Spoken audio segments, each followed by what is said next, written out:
भी होंगे उनको, और एक बार लग जाते हैं तो 60-62 साल तक आप इसमें काम कर सकती हैं, यानी बिल्कुल सरकारी नौकरी जैसी ही हो गई। तो अब आप सोचिए कि जो आपके आसपास है वो कितना काम करती हैं। काम तो कुछ होता ही नहीं, पता भी नहीं होगा बहुत सारे लोगों को इसमें। आपको समाज की थोड़ा हेल्प करने का भी मौका मिलता है, अच्छा काम ये है। जैसे मैं बोलूं कि इंटर पास आंगनवाड़ी कार्यकर्ता व सहायिका, दो तरह की ये पोस्ट होती है, तीन तरह की होती है दरअसल में। एक को बोलते हैं आंगनवाड़ी कार्यकर्ता, एक होता है मिनी आंगनवाड़ी कार्यकर्ता, और एक होती है सहायिका।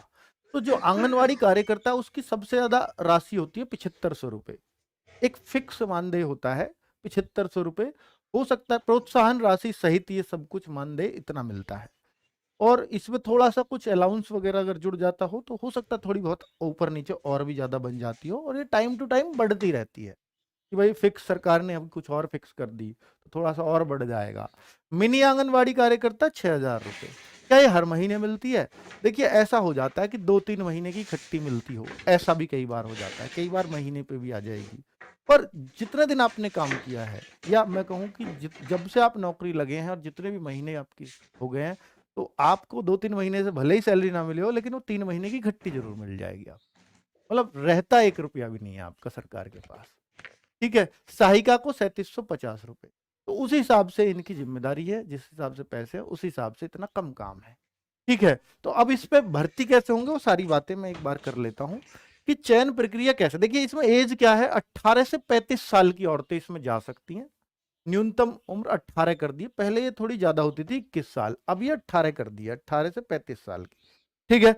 अब अधिकतम उम्र पहले 45 साल की औरतें इसमें जा सकती थी, लड़कियां औरतें जो भी है, अब वो 35 तक ही जा सकती है।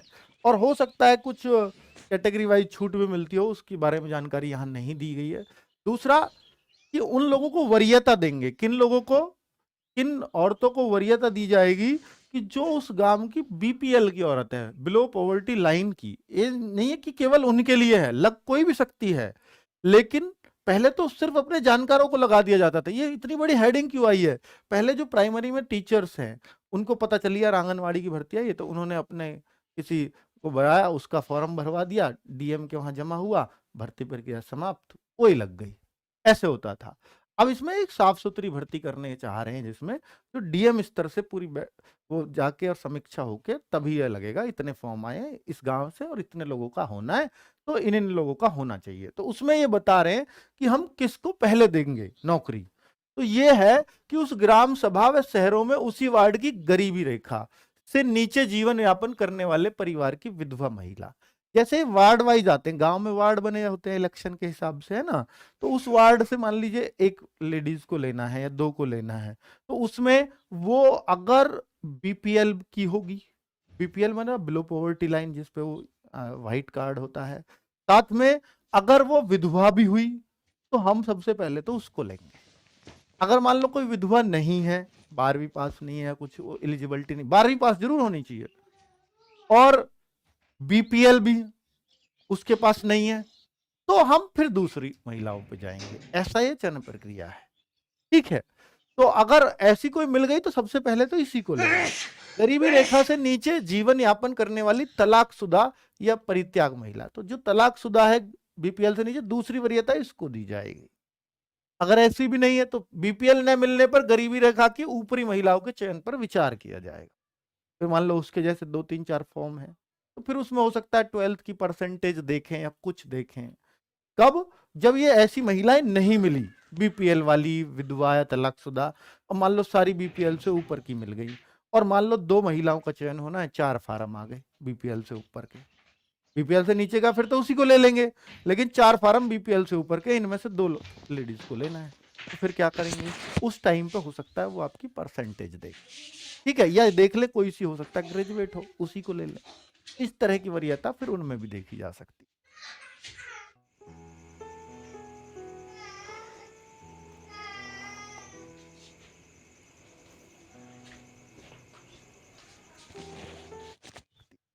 ठीक है बच्चों, ठीक है साथियों, ये सारी चीजें उम्मीद है आपको समझ में आ गई होंगी। और ये सब जो है, जो कमेटी है, सीडीओ ये होता है जो ग्राम विकास नहीं, सीडीओ होता है जो डिस्ट्रिक्ट लेवल पे डेवलपमेंट ऑफिसर होता है, उसको बोलते हैं। और एडीएम की अध्यक्षता में बनेगी चयन समिति, यानी 4-5 3-4 लोग होंगे जो देखेंगे कि भाई ये वास्तव में इन बीपीएल की हैं या नहीं है, ये नहीं मिली तो अब इन पे किन किन महिलाओं को लिया जाना चाहिए, तो उस तरीके से यहाँ पर देखा जाएगा। तो ये ऐसे एक 3-4 लोगों का एक समिति बना देंगे कि भाई आपका चयन हो गया, लेटर जारी कर दिया जाएगा आगे। ठीक है, हालांकि ये बहुत जल्दी प्रक्रिया ये पूरी होती है, भर्ती प्रक्रिया जिले स्तर पर निकलती है। पूरे यूपी में एक साथ फॉर्म नहीं आएंगे, धीरे धीरे आएंगे, जिले वाइज आएंगे। इस जिले के कभी आगे, उस जिले के कभी आगे, उस जिले के कभी आगे। तो ये आपको अपनी तहसील से जानकारी मिलती रहती है इसके लिए। ठीक है, आप अपने प्राइमरी स्कूलों में जो आपके गांवों में है उनमें जाकर भी उनसे बोलो कि भाई वहाँ के जो प्रधानाचार्य जी अगर उसकी भर्ती आए तो हमें बता दें। ठीक है, ये भी आप उनको बोलते हो, वहां जानकारी आती है इसकी। तो चयन प्रक्रिया कैसे? तो चयन प्रक्रिया ऐसे ही होगी, 12th जो मैंने आपको बताया उस तरीके से 12वीं पास होना चाहिए और वो वरीयता उनकी रहेंगी। फॉर्म कब आएंगे? तो फॉर्म इसके आते हैं अपने जिला स्तर पर, डीएम के वहां पे आते हैं। तो आप तहसील से, जिले से या तहसील से पता कर सकते हैं, सबसे अच्छी बात तो ये है। ठीक है, अब आप अगर, चूंकि जिला तहसील सब लोग नहीं जा सकते, सबकी पहुंच नहीं होती, तो आप ये कर सकते हैं पटवारी का नंबर या पटवारी से पूछ लें, तो पटवारी को सब पता होता है। दूसरा, अगर यहां तक भी नहीं कर सकते तो फिर तीसरा ऑप्शन है कि आप अपने प्राइमरी स्कूल में कोई भी टीचर हो, जो भी आपका जानकार हो, वहां कहकर जरूर रखें, उसके फॉर्म आए तो मुझ तक जरूर बता देना। ठीक है, सैलरी कितनी? तो सैलरी वो मैं आपको बता चुका हूं, कितने कितने मानदेय इसमें मिलता है। काम क्या करना पड़ता है? तो काम ये देखिए, जैसे कोई महिलाओं, गर्भवती महिलाओं को दवाई पहुंचाना है, ठीक है, वो किसके थ्रू पहुंचाएगा? डीएम जो है आंगनवाड़ियों को वो दे दिया जाता है। कई बार राशन आता है बच्चों के लिए स्कूल में कि उनके लिए जो है ये राशन बनवाओ, तो वो राशन इन आंगनवाड़ियों के घर पे भी रखा जा सकता है, वहां से फिर बच्चों को वितरित होता रहता है। ठीक है, ये वितरित बच्चों को, छोटे छोटे बच्चे जो प्राइमरी के स्कूल में नहीं जाते हैं कई बार, तो उनको घर से उनके बताना है कि भाई उनको स्कूल भेजो, ये एक हो सकता है। पोलियो जो बच्चों को पिलाई जाती है, तो उसमें भी ये रोल निभा सकती हैं कि भाई ये जो है बच्चे छूट गए हैं तो यहाँ पोलियो की ड्रॉप पिला दीजिए। वैसे तो जाती ही रहती हैं पोलियो ड्रॉप, तो कोई बड़ी बात नहीं है। गर्भवती महिलाओं के लिए दवाइयाँ जाती रहती हैं, तो वो भी इनके थ्रू जा सकती हैं। और जब भी कभी इलेक्शन होते हैं तो वोटर लिस्ट वगैरह में, तो वहाँ भी इनका काम हो जाता है। तो इस तरीके के काम इनके होते हैं। ठीक है, और छोटे मोटे बच्चों को अगर ये पढ़ा सकती हैं तो वहाँ पढ़ाने में भी ये हेल्प करती हैं कई बार। ठीक है, टीचर्स की अनुपस्थिति में उन बच्चों को डांटना, वो भी हो सकता है काम। तो जरूरी नहीं है कि इनको रोज ही जाना पड़े, पर अगर उस स्कूल का वो है कि भाई जरूरत है तो इनको जाना भी पड़ सकता है।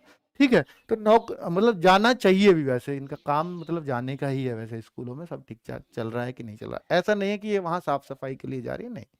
ठीक है, तो नौकरी कहाँ मिलती है? तो नौकरी अपने गांव में ही मिल जाती है। प्राइमरी स्कूल हर गांव में होता है, अपनी ग्राम सभा में ही मिल जाती है। ठीक है, अपने गांव में, अपने क्षेत्र।